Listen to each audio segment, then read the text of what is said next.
భూమన కరుణాకర్ రెడ్డి చేసిన తప్పుల్ని ప్రశ్నిస్తే కొందరు స్వామీజీలపై దాడులు చేశారని టీటీడీ బోర్డు సభ్యులు భానుప్రకాష్ రెడ్డి అన్నారు.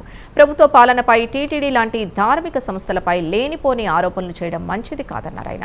2019 నుంచి 2024 వరకు తిరుమల బోర్డులో చేయని తప్పులు లేవని, భగవంతునిపై నమ్మకంతో చెల్లించిన ముడుపులు మింగేశారని తిరుపతిలో మండిపడ్డారు. రాష్ట్రంలోని హిందూ దేవాలయాలపై దాడులు చేశారని ఆగ్రహం వ్యక్తం చేశారు భానుప్రకాష్ రెడ్డి.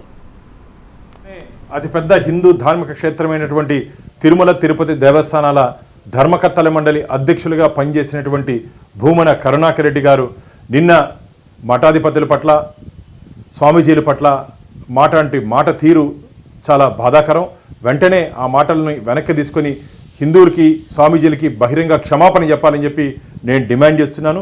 అయ్యా కరుణాకర్ రెడ్డి గారు, స్వామివారి చెంత 2 పర్యాలు అధ్యక్షులుగా, 2 పర్యాలు ధర్మకర్తల మండలి సభ్యులుగా పనిచేసినటువంటి మీరు హిందూ సాంప్రదాయాల్ని గౌరవించాలి తప్ప ఇలా హిందూ సాంప్రదాయాల్ని గౌరవించి హిందూ సాంప్రదాయాల్ని అనుసరిస్తున్నటువంటి స్వామీజీల పట్ల మీరు ఇలా నీచంగా మాట్లాడడం చాలా బాధాకరమైన సంఘటన. దీన్ని బట్టి మీ మనసులో హిందువులపై, స్వామీజీలపై ఏ విధంగా ద్వేషం ఉందో అర్థమవుతోంది.